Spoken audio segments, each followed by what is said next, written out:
The summary, conclusion, and recommendations. The summary of findings. Number one, most of the student mothers fall under the age bracket of 25 to 34 years of age. And most of the student mothers in City University of Pasay are married. And number three, there are more student mothers from the fourth year level than in the third year level in the City University of Pasay. Number four, most of the student mothers are financially dependent to their family. Number five, most of the respondents have only one up to two children only. Number six, the extent of students' mothers' level of resiliency is moderately resilient. Number seven, student mothers' coping mechanism in terms of preparation for examination is study at night when the baby is asleep. Uh, And number eight, student mothers' coping mechanism in terms of demands on support for childcare is leaves children with neighbors, relatives, or old siblings. Number nine, student mothers' coping mechanism in terms of coping strategies for financial challenges is relies on husband and relatives. While number 10, student mothers' coping mechanism in terms of time management is to make a plan for the daily, weekly, monthly routine. Number 11, the student mother's academic performance is very good. And number 12, there is a significant relationship between the academic performance and student mother's level of resiliency. Thus, the null hypothesis is rejected. And number 13, there is no significant relationship between the academic performance and the student mother's coping mechanism. Thus, the null hypothesis is accepted. And number 14, there is no significant relationship between the level of resiliency and coping mechanism of student mothers. Thus, the null hypothesis is accepted. And there is no significant relationship between the level of resiliency and coping mechanism with regard to the age of the student mothers. There is number 16. There is no significant relationship between the level of resiliency and the civil status of student mothers.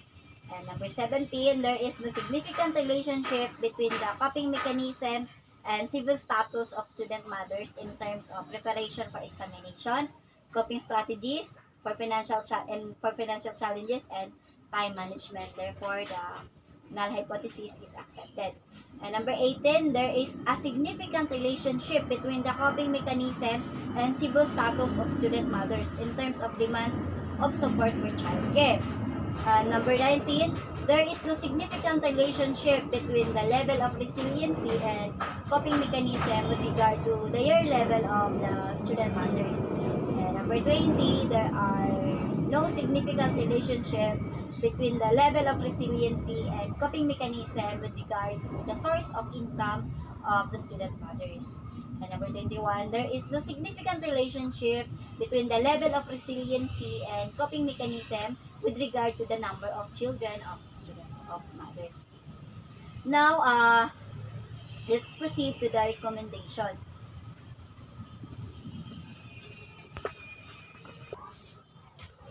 Now, let's continue with the conclusion. So, overall, this study provided some very useful information regarding the demographic and experiences with regard to the level of resiliency and coping mechanism of student mothers.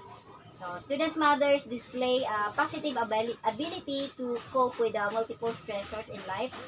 It was according to Swindle 2013.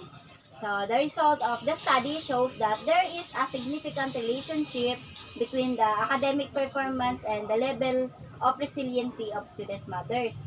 And student mothers are trying to be resilient in order to maintain their good academic performance. But the result shows that the more resilient are they, the lower their grades.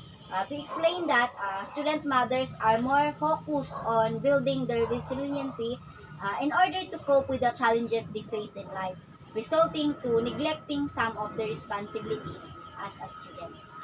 The results show that the civil status is significantly associated on coping mechanism in terms of demands of support for childcare, specifically married, significantly use this as their coping mechanism as compared to single and live-in. So the advantage of being married as student mother is she can demand for a child care from her husband, families, and relatives.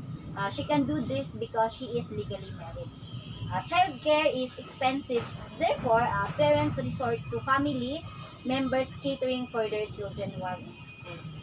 Uh, the study shows that the student mothers are financially dependent to their husband and or family. This is because they don't have time to find a job to support their financial needs. In addition, some of the student mothers got pregnant and in their early age, and they are not yet financially stable during those times. And so there is a tendency that they have to depend on their families not only to support their studies but also to suffice the needs of their children. And beside the challenges and difficulties student mothers face, they need to be resilient and find ways to cope up with these challenges. Families, husbands, and relatives should provide support not only physically, emotionally, but also financially. Student mothers should comply to their educational responsibilities so that their academic performance will not be at stake. They should continue to strive harder to reach their goal and to finish their studies because they will benefit from it in the future. To finish their studies will be their greatest achievement in life because this will develop their personality, their skills, values, and potential, which will be their key to have a better and brighter future. Not only for themselves, but for their family and children as well. And lastly, this adage or sayings that education is our best legacy.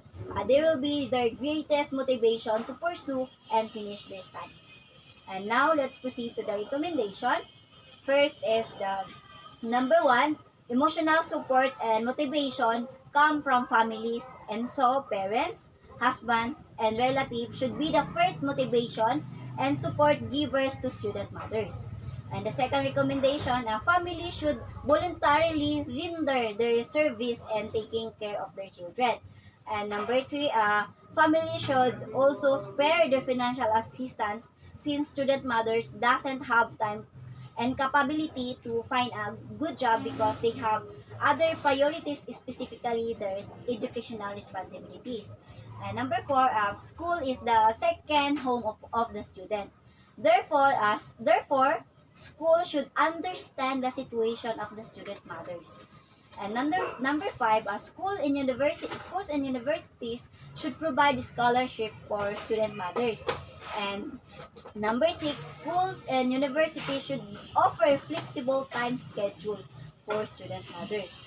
And number seven recommendation, schools and universities should have other programs like modular learning and blended learning for student mothers. And number eight, teachers and professors should offer make-up classes for the student mothers to cope up with their backlogs. And number nine, teachers and professors should be considerate enough in giving chances for the student mothers to take the missed examination, especially if they have a valid reason.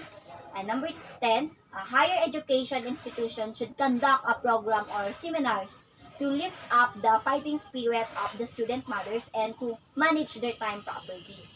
Number 11, the government should provide free education program for student mothers and other parent students. And number 12, student mothers should attend free online seminars on how to cope up with their current situation. And number 13, the student mother should also learn how to maintain their good health condition, and learn to manage stress properly. So that's it. Thank you so much. Thank you.